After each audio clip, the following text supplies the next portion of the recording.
Maribor ima danes končno novo tržnico. Kaj pravzaprav to za vas pomeni? Smo prvi v Sloveniji, ki imamo tržnico tako urejeno, kot je ta, da imamo spodaj parkirišče, da imamo sodobno ploščad, tržno prodajno ploščo in da imamo urejene lokale tako za novo ribarnico, kot tudi nekatere druge prostore, ki so kakorkoli namenjeni prodaji izdelkov iz kmetij. To veliko pomeni. Na ta način smo v starem mestnem jedru pridobili novi objekt, v neposredni bližini še obnavljamo lutkovno gledališče, tako imenovane minorite.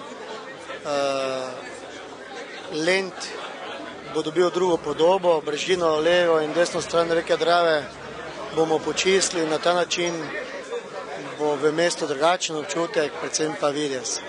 Ste pričakovali, da bo danes prišlo toliko ljudi na otvoritev tržnice?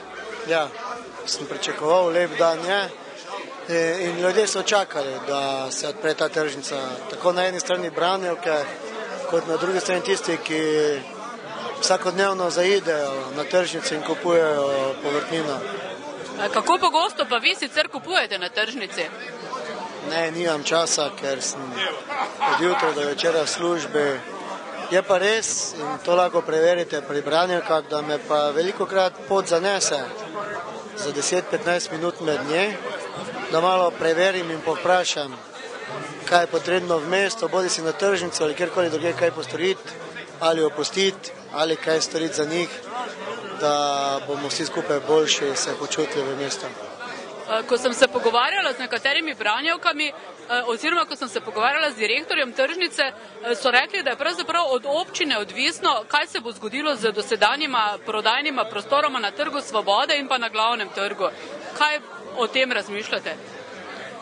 To smo v petek na novinarski konferenci jasno in glasno povedali. Meni je žal, da nekateri časopisi z besedo niso se dotaknili otvoritve tržnice, kjer je bilo jasno in glasno dano moje zagotovilo, da bo tako tržnica, ekološka tržnica še naprej vsak petek prodajala na Glavnem trgu in da integrirana predelava, ki prodaja dvakrat na teden pri Trgu Svobode, ostaja na mesto, na istem mestu, ker se je to v mesto prijelo in se eni in drugi zadovoljni in za mene kot župana ni moteče.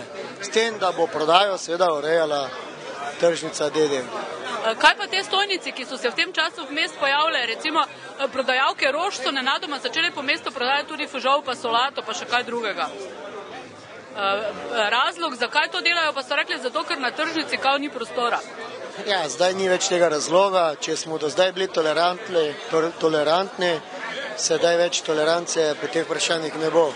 Tisti, ki so v društvu integrirane predelave, bodo prodajali, tisti, ki so v društvu ekološke tržnice in organizirano prodajo, imajo dovoljene, da lahko, vsi ostali pa morajo prodajati na tej tržnici.